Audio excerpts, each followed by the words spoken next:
Once upon a time, in the village of Amoke, there lived a family that everyone knew by name.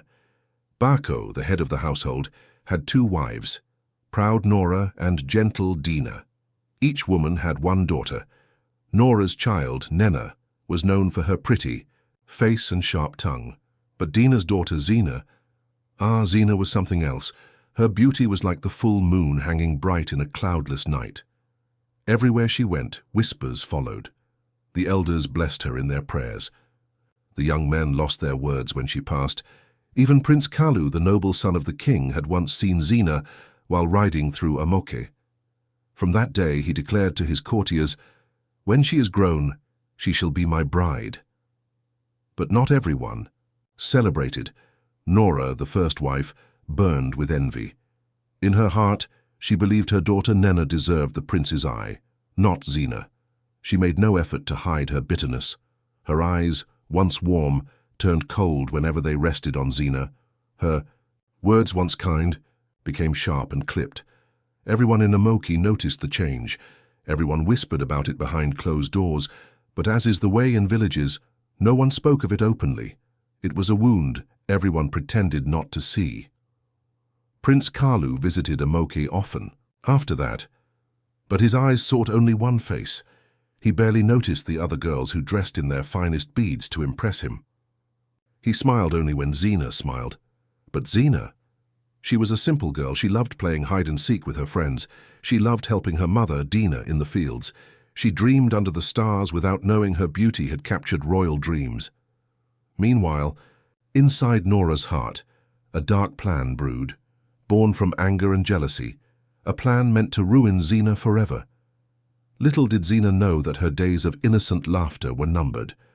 The village of Amoke, a place of celebration, songs and shared meals, was about to witness a story so heavy it would be told for generations by fireside and festival. One day, Nora set her wicked plan into motion. Her heart heavy with jealousy, she chose the most valuable thing she owned, a necklace that glittered like sunlight dancing on river water. She carefully hid the precious necklace deep inside a pile of dirty clothes that Zina was supposed to wash at the river. It was a cruel trick, one meant to stain Zina's name like red wine on white cloth. If the plan worked, the villagers, and more importantly Prince Kalu, would see Zina as a thief, not a princess. That morning, innocent and cheerful, Zina gathered the laundry in a wide basket and skipped off to the river. She hummed a song her mother used to sing as she knelt by the cool waters, washing each piece of cloth with care. But as her fingers dug into the pocket of an old wrapper, she felt something hard and cold. Puzzled, she pulled it out. It was the necklace, the one everyone in Amoke knew belonged to Nora. It gleamed in the sun, accusing her without a word. Zina's heart pounded. This wasn't hers. It had to be Nora's. Confusion clouded her thoughts, but her heart, pure and trusting, knew what she must do. I must return it, she thought. She must be worried, missing something so precious. Without a single thought that she might be blamed, Zina finished washing the clothes, tucked the necklace safely into a small cloth, and hurried back home. But what she didn't know, she was walking straight into a trap. When Zina entered the compound, her voice was sweet and innocent. "Mother Nora! Look what I found by the river," she called. But instead of gratitude, Nora erupted like a thunderstorm. She screamed, pointing a shaking finger at Zina. "Thief! Thief!" she shrieked. Her voice rang through the village like a cursed bell. People came running, farmers, traders, children, all drawn by the sound of accusation. Zina stood frozen, fear making her small. "I found it," she tried to say, her voice trembling. "It was hidden in the laundry. I didn't steal it." But Nora was already weaving her lies like a skilled spider. She painted Zina as cunning, as deceitful, as a snake pretending to be innocent. The villagers' faces darkened, murmurs rose, a cloud of suspicion thickened around Zina. Just when it seemed all hope was lost, a firm voice cut through the noise. It was Dina, Zina's mother. She had seen everything from her window. Her voice was steady as a river stone.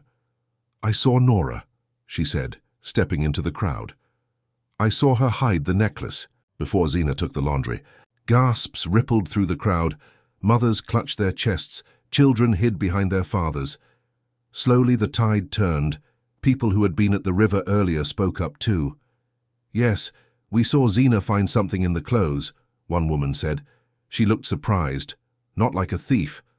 Little by little, the web of lies Nora had spun began to unravel, and Zina, frightened but standing tall, became not the thief, but the girl who survived betrayal with dignity. The villagers stared at Zina with wide eyes. One woman stepped forward, her voice shaking but strong. "She's telling the truth," she said. "We saw her find it among the clothes." Another voice joined. "Yes." She looked so confused, like a child finding a snake under a leaf. The truth, once hidden in fear, now burst open like a dam.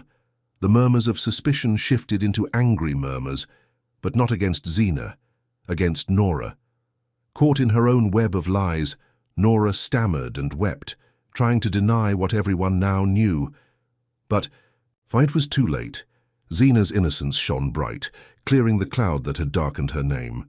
The villagers surrounded her, offering hugs, apologies, and blessings. Her reputation, once threatened, stood stronger than before. But though Zina was cleared, the village itself was wounded. Trust, once the blood running through Amoke's veins, was now cracked and bleeding. The bond between the two families, between Nora's house and Dinah's, was forever strained. For Zina, it was a bittersweet victory. She had faced shame. She had faced betrayal, and she had walked through the fire with her dignity intact. But the storm was not over. In Nora's heart, anger boiled hotter than ever.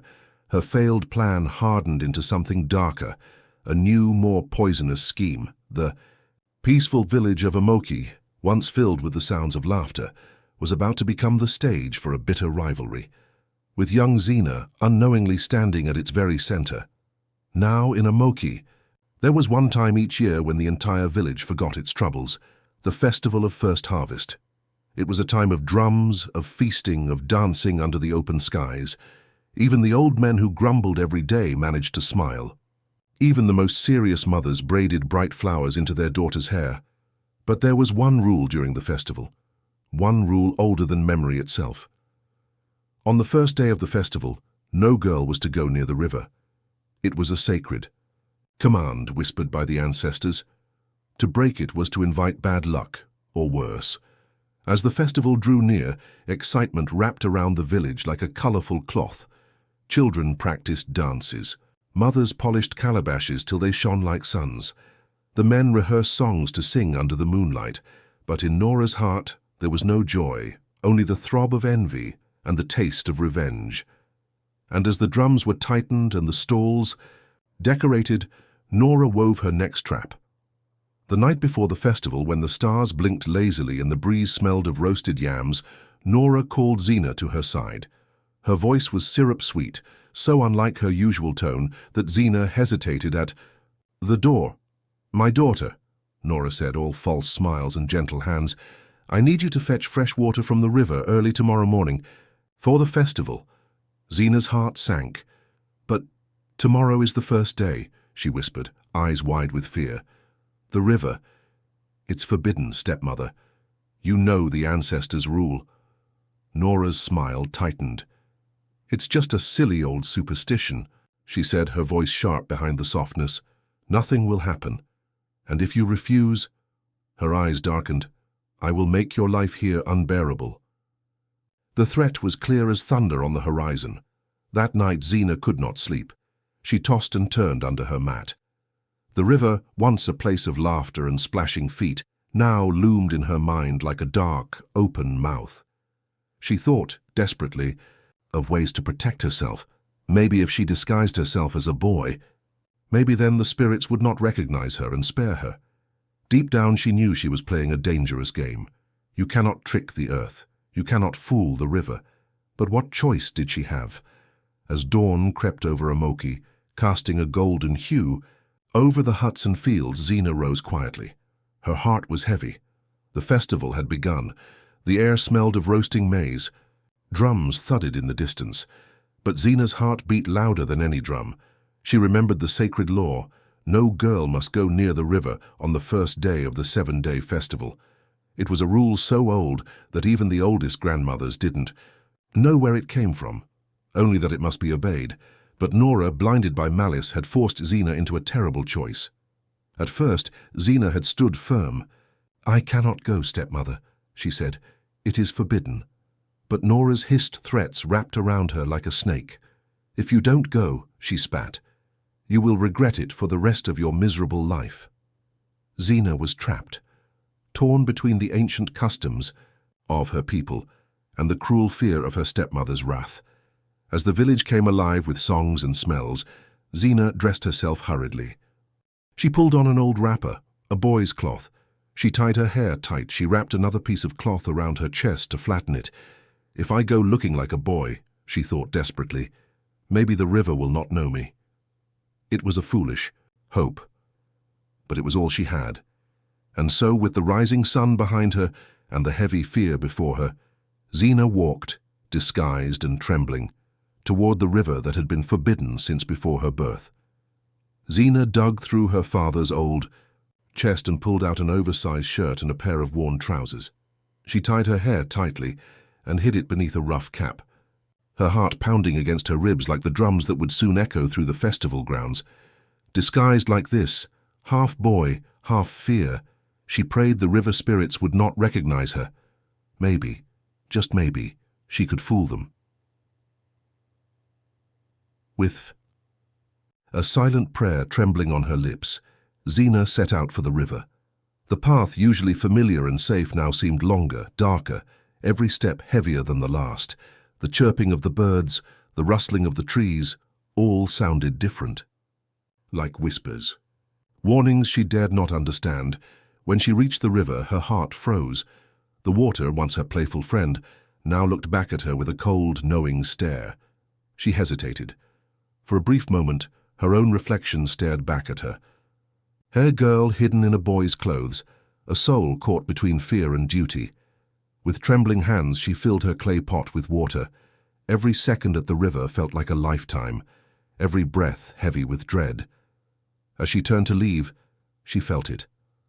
Force deep and ancient gripping her ankles. Her feet would not move. She tried again, they pulling, begging, but it was as if the very earth had swallowed them. Zina's heart shattered in terror. The river had seen through her disguise. The spirits had recognized the girl who had dared break the sacred law.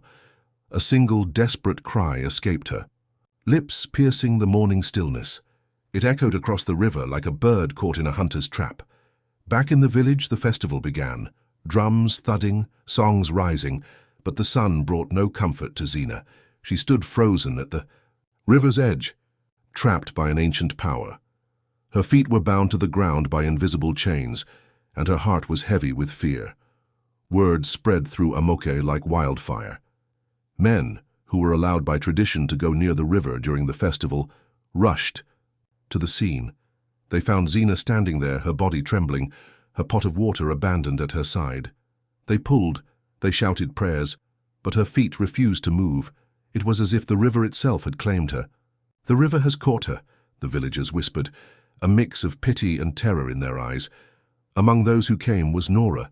She rushed to the river, wringing her hands, her voice breaking with false worry. Outwardly, she wept for Zina, calling her, "My poor child." But inside her heart danced. Her plan had worked. Zina, the shining star of the village, the girl who had captured Prince Kalu's heart, had been trapped by fate itself. No one could blame Nora now. She was just the concerned stepmother, mourning like everyone else, or so it seemed. As the sun slipped away and night fell, the villagers returned to their homes, heavy-hearted. The festival songs played on, but they sounded hollow. The dance. Fires flickered, but the air was filled with sadness. The festival, meant to be a time of joy, was now overshadowed by the misfortune of a single girl. Alone by the river, Zina fought back tears. The soft gurgle of the water, once a song of peace, now sounded like cruel laughter. The night wind kissed her face, cold and unkind. She closed her eyes, whispering desperate prayers to the ancestors, hoping for a miracle, hoping for freedom. In Amoke, the festival's first day continued, but laughter came hesitantly. The drums sounded, but each beat carried a note of sorrow. Zena's plight weighed on every heart. The river, the village's giver of life, had become its judge, and Zena, the girl who broke the taboo, was its prisoner. As the sun rose on a new day, the village was cloaked in mourning. Vaughn danced, they sang. They feasted, but their hearts were not in it. Some mothers held their daughters tighter. Some grandfathers shook their heads and muttered, "The old ways are powerful still." Meanwhile, far away in a neighboring village, Dinah, Zena's mother, had been visiting her sick mother. She had no idea what darkness had fallen on her home. When Dinah returned to Amoke, the terrible news struck her like a blow to the chest. She dropped her basket where she stood. Tears blurred her vision. Her daughter, her only child, was trapped by the river. Without a second thought, Dinah tore through the village, running toward the river, her wrapper flying behind her like wings of desperation. Dinah's feet pounded the ground, her wrapper flying behind her like the wings of a desperate bird. She ran with a mother's fear, swift, unstoppable, until she reached the river. Her heart shattered at the sight before her. There was her daughter, Zena, frozen by the river's edge. Her young face turned toward the village, her feet rooted like ancient tree stumps in the soil. Zena looked up, and for the first time in days, her face lit up, a flicker of hope breaking through the heavy veil of despair. Dinah rushed to her, tears blurring her vision. "My child," she whispered, voice trembling, her hands trembling as she touched Zena's cold arms. The curse was too strong. She could not free her daughter. But she could ease her pain, Dinah thought quickly. She went to the kind-hearted village carpenter, a man whose heart ached for Zena's suffering. Together they built a small shelter by the river, right where Zena was trapped. It wasn't much, just some wood, woven mats, and a thatched roof, but it offered shade from the burning sun and protection from the cold fingers of the night. It was a house of love, a house of hope, a small sanctuary in the middle of sorrow. From that day on, Dinah established a new rhythm. Every morning, before the roosters even crowed, she came to Zena's side. She brought her food wrapped in leaves. She brought her stories from the village, and most importantly, she brought her love. They would sit together in the tiny shelter. They would laugh sometimes, cry sometimes. They would remember better days. Zena's heart, though trapped by the river, was kept alive by her mother's touch, her mother's voice, her mother's unwavering devotion. The villagers watched quietly from afar. They whispered about Dinah's strength. They marveled at her courage. In a world where sorrow often broke people, Dinah stood tall, a mountain of love no storm could wash away. Her loyalty became a song on every mother's lips. The story of Zena and her mother became a living testament that no matter how deep the darkness, a mother's love could still burn brighter than the sun. But as days turned into weeks, a new worry grew. Strangers often wandered near the shelter. Some came with gifts, some came with curiosity, but not all had kind intentions. And so Dinah, ever wise, created a secret code, a sacred melody only her daughter would recognize. Before approaching the shelter each morning, Dinah would sing softly, a lullaby she had hummed to Zena as a baby. A tune no stranger could mimic. It was simple yet powerful. "My dear daughter, I am the one, your mother, who loves you under the sun. Open your door, no fear, no bother. It is your mother, it is your mother," she taught Zena. "When you hear this song, my dear, you will know it is me, no other."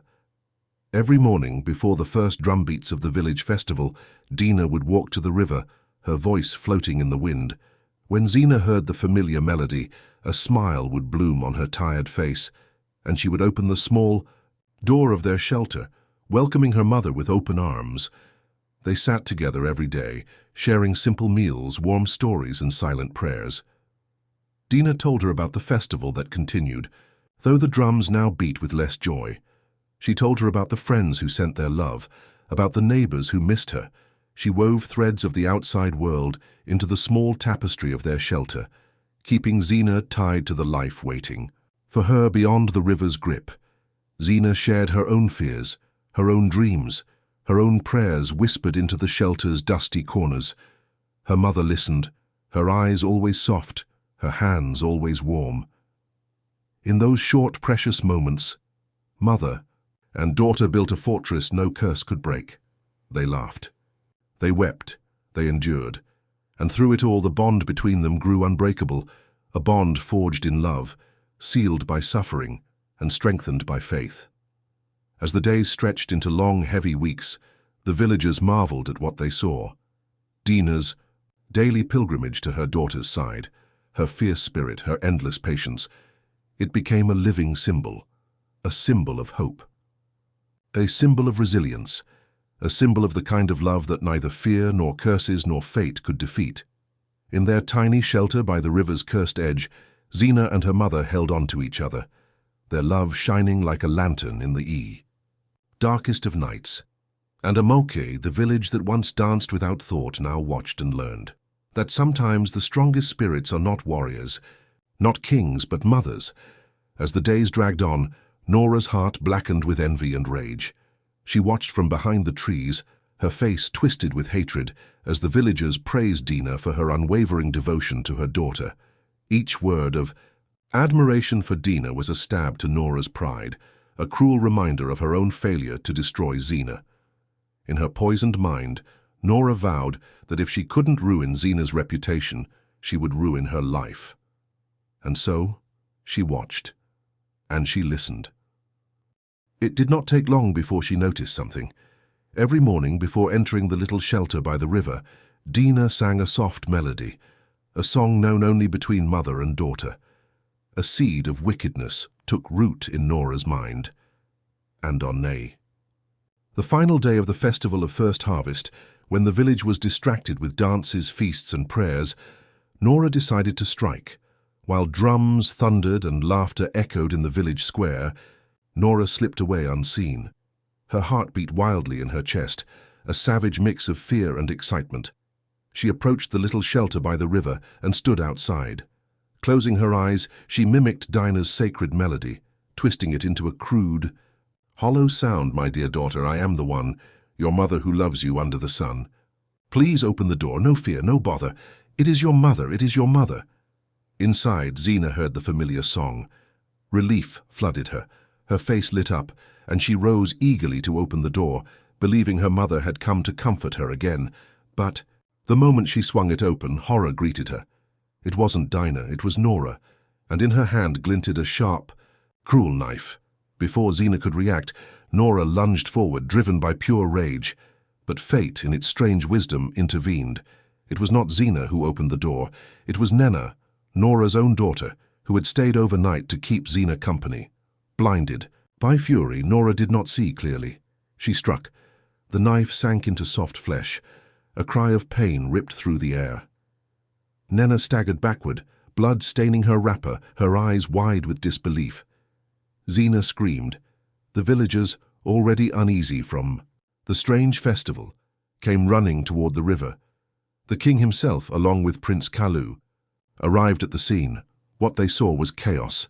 Dina sobbing, Nena bleeding, Zina still frozen to the riverbank weeping, and Nora standing there trembling, her knife stained, her wickedness laid bare, surrounded by the villagers horrified faces. Nora's strength collapsed. She dropped to her knees, her voice, once filled with pride and malice, broke into ragged sobs, and in front of all, she confessed. She spoke of a prophecy made at Zina's birth. An old herbalist had declared that Zina was destined to become a queen, to shine so brightly that she would cast shadows on every other girl in the land. Jealousy had poisoned Nora's heart.